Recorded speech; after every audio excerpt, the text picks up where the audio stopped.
Et Jean-Seb, lui, il est prêt pour aller prendre le soleil à l'Espiguette. C'est là où je vais vous emmener, justement.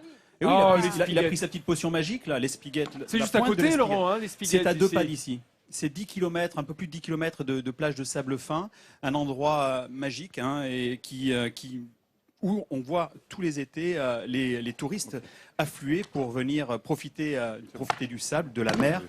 Mais c'est un endroit fragile, c'est un écosystème très fragile. Alors il est classé depuis une vingtaine d'années par le Conservatoire du Littoral. Il appartient au Grand Site de France depuis 2014. C'est à peu près un peu plus de 560 hectares de sable fin. Et donc, comme je vous le disais, chaque été, des milliers de touristes migrent vers cet endroit merveilleux. Et pour y accéder, bien évidemment, on ne marche pas n'importe où. Il y a des chemins balisés pour éviter le piétinement, pour respecter cet endroit très fragile. Et je vous propose de regarder ce sujet.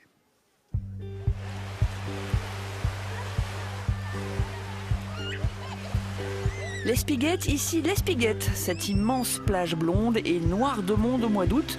On vient de toute la France pour s'y baigner. On adore la Camargue puisque c'est entre terre et mer et principalement cette plage parce qu'elle est très propre. C'est tellement agréable, tellement reposant qu'on a eu le petit coup de cœur. Et voilà, ça fait 4 ans que ça dure et je pense que ça va durer encore quelques années. Depuis le printemps, la plage gardoise a relooké ses accès. La vieille cabane du parking payant a pris un bon coup de jeune. Voilà monsieur, merci, au revoir. Bon après-midi, merci. On soigne désormais l'accueil du touriste, qu'il soit espagnol, italien, anglais ou même allemand.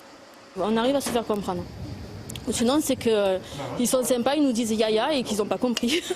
Là, on est plein pot. Là. Voilà. On a combien d'entrées là aujourd'hui là, là, on est déjà à 1000. À 1000 payantes. 2000 voitures peuvent se garer ici, pas plus. La surface du parking a maigri à cause de la reconstruction du cordon dunaire. Du coup, tous les accès piétons à la plage ont été modifiés. On avait plus de 8 ou 9 entrées sur le site. On les a réduits au nombre de 3. Donc on les a aménagées. On leur a donné une plus grande ouverture. Le fait de concentrer ces entrées de plage permet de bien guider les gens aux endroits les moins fragiles. En été, au moins 10 000 personnes viennent ici chaque jour. Un casse-tête pour les collectivités locales et les services de l'État qui doivent protéger ce site naturel tout en essayant d'accueillir au mieux les estivants. Pour limiter le nombre de voitures, les pistes cyclables se sont multipliées aux alentours. Résultat, de plus en plus de gens viennent à la plage en vélo. Pourquoi vous êtes venu à vélo? Parce qu'en vie sportive. Il y a pas mal de voies vertes maintenant, ou mixtes avec piétons et puis vélos. Donc c'est à préconiser et à favoriser parce que vous gagnez beaucoup de temps et d'énervement. Du côté des paillotes aussi, on s'est mis à l'énergie douce. Ici, ce sont des panneaux solaires qui font tourner les réfrigérateurs. Et ce jour-là, c'est Olivier qui était de corvée d'eau. Grosso modo, il faut un bon gros 200 litres, 250 litres d'eau. Voilà, sur une petite restauration comme on a nous. Une paillote anti-bling-bling où la tendance est plutôt à la mode écolo, en cuisine, au bar et jusque dans les sanitaires. Voilà. Et voici nos toilettes sèches. Donc là, nous avons l'urinoir pour les hommes et les toilettes l'assise pour les femmes et les enfants.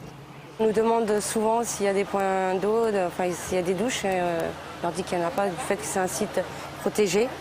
Donc il n'y a pas de point d'eau pour pouvoir prendre des douches. Déjà classés Natura 2000, les 10 km de dunes de l'Espiguette bénéficient depuis l'an dernier d'un autre label, celui des grands sites de France.